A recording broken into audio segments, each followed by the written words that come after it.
continuing with our chapter section foreign trade under British rule. बार बार मैंने इस बात को पहले भी हाईलाइट किया है कि ब्रिटिशर्स ने इंडिया को सोर्स ऑफ रॉ मटेरियल मान लिया और इसी इंडिया को उन्होंने ब्रिटिश फिनिश गुड्स के लिए एक अच्छा मार्केट मान लिया, एक पोटेंशियल मार्केट मान लिया. So in the foreign trade they allow tax-free export of primary goods, that is raw material, to the Britishers. हमारे यहाँ से टैक्स-फ्री इंपोर्ट कर लेते थे किसका, रॉ मटेरियल का, और उस रॉ मटेरियल से वो बनाते थे अपनी इंडस्ट्रीज में फिनिश प्रोडक्ट, और उस फिनिश प्रोडक्ट को वापस हमें इंपोर्ट करना पड़ता था, या कुल मिला के ब्रिटिशर्स वापस इंपोर्ट करके इंडिया में ले आते थे और उसे इंडिया में बेचते थे. यानी रॉ मटेरियल भी हमसे निकाल रहे हैं और फिनिश प्रोडक्ट भी हमें बेच रहे हैं.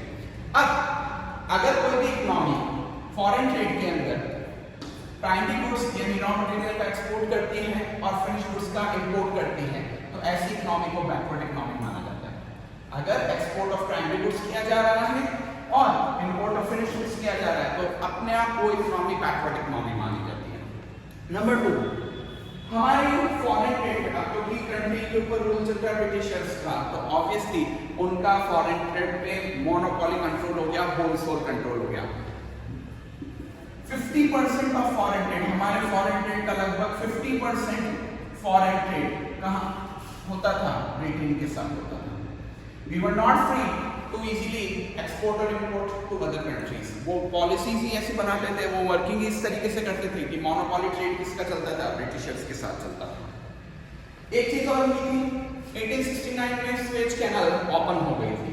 स्वेज कैनाल 1869 में ओपन हो गई थी, इंपॉर्टेंट चीज है, और इसकी वजह से इंडिया से इंग्लैंड तक जो सी रूट था या वाटर रूट था वो बहुत इजी हो गया. तो उनको ट्रांसपोर्टेशन कॉस्ट में भी और टाइम में भी बहुत हेल्प मिली. टाइम को रिडक्शन करने में, टाइम को रिड्यूस करने में बहुत हेल्प मिली.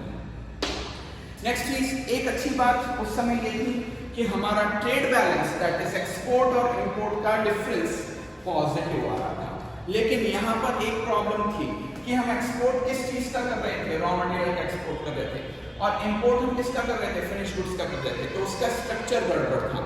नंबर 2, सरप्लस जो भी यूजफुल हो रही थी या सरप्लस जो भी आ रही थी, उसका वो इंडिया के बेनिफिट के लिए कोई यूज नहीं कर रहे थे, इंडिया के डेवलपमेंट के लिए कोई यूज नहीं कर रहे थे, बल्कि वो उसका यूज किसके लिए कर रहे थे, ब्रिटिशर्स के एडमिनिस्ट्रेशन एक्सपेंसेस में कर रहे थे कि भाई इंडिया को कंट्रोल करना है तो मैन पावर भी चाहिए, मिलिट्री भी चाहिए, पॉलिसी मेकिंग भी चाहिए, तो उस सब एडमिनिस्ट्रेशन एक्सपेंसेस में उनका खर्चा जा रहा था. नंबर 2, इसके अलावा जो टाइम टू टाइम वॉर्स लड़े जा रहे थे, इंटरनल और एक्सटर्नल, उन वॉर्स में जो खर्चा आ रहा था उसके ऊपर ये खर्चा कर रहे थे. इंडिया के डेवलपमेंट के लिए कोई खर्चा नहीं कर रहे थे.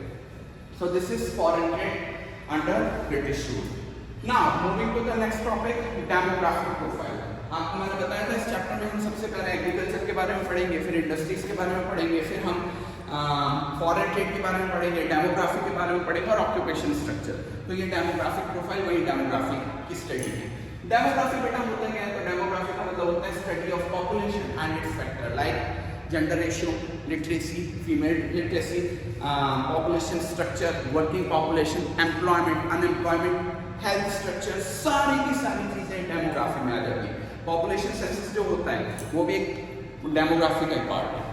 तो उस समय हमारे पॉपुलेशन के स्ट्रक्चर और सारी चीजें क्या थी, तो हमारे यहाँ बेटा जो डेमोग्राफी का प्रोफाइल अभी मैं बता रहा हूँ उससे आपको पता चलेगा कि हम एक बैकवर्ड इकोनॉमी थे, हम एक स्टैग्नेंट इकोनॉमी थे. हमारे यहाँ बर्थ रेट और डेथ रेट दोनों बहुत ज्यादा हाई थी. बर्थ रेट और डेथ रेट क्या होता है, तो एक साल में 1000 की पॉपुलेशन के ऊपर जितने बच्चे पैदा होते हैं या जो हमारे टोटल बर्थ होता है उसका 1000 की पॉपुलेशन से जो रेशियो होता है दैट इज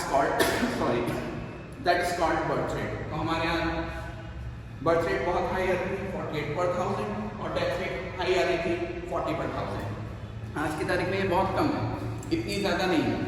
और जब व्हेन वी से पॉपुलेशन, तो आपने पॉवर्टी के चैप्टर में बाय इनबिल्ट पढ़ा हुआ है कि पॉवर्टी का सबसे बड़ा रीजन क्या होता है, पॉपुलेशन ग्रोथ. तो मैसिव पॉवर्टी हमारे यहाँ तभी से शुरू हो गई थी.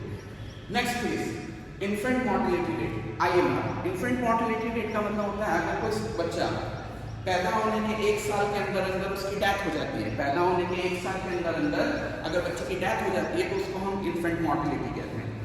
ये रेट भी बहुत हाई है, 218 पर 1000 और आज की तारीख में 32 पर 1000 ही आ रही है। अब आप खुद देख लीजिए कि उस समय कितनी ट्रैजिक सिचुएशंस थी। रीजन क्या था इसके पीछे? एक तो poverty, number 2 health care, lack of health care facility. जितनी हेल्थ केयर फैसिलिटीज आज है लोगों के पास, उस समय इतनी नहीं थी।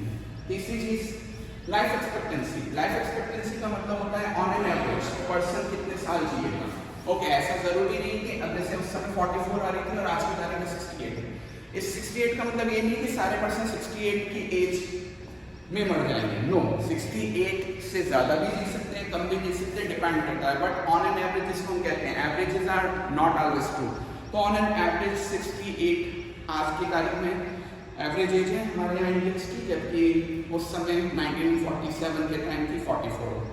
Reason lack of health care facilities and lack of awareness. Lack of awareness का मतलब आज की तारीख में आपने देखा होगा आपके घर परिवार में हर पर्सन कोई योगा कर रहा है, कोई जिम ज्वाइन कर रहा है, कोई वॉकिंग के लिए जा रहा है, कोई रनिंग के लिए जा रहा है। मैं खुद रनिंग के लिए जाता हूँ डेली। सो हम अवेयर हैं अपनी हेल्थ के बारे में। लेकिन उस समय लोग ना तो उनके पास इतनी फैसिलिटीज हुआ करती थी, हॉस्पिटल हुआ करते थे, मेडिकल फैसिलिटीज थी, ना उनमें इतनी अवेयरनेस थी कि हेल्थ को कैसे मेंटेन करना है। एंड लिटरेसी रेट बहुत कम थी। Literacy rate 16%, overall literacy rate 16% थी और फीमेल लिटरेसी रेट तो बहुत कम और भी कम 7% थी।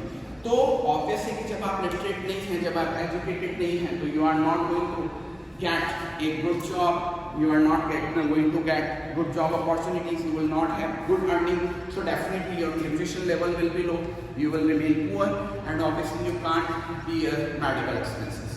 So these are some points related to demography.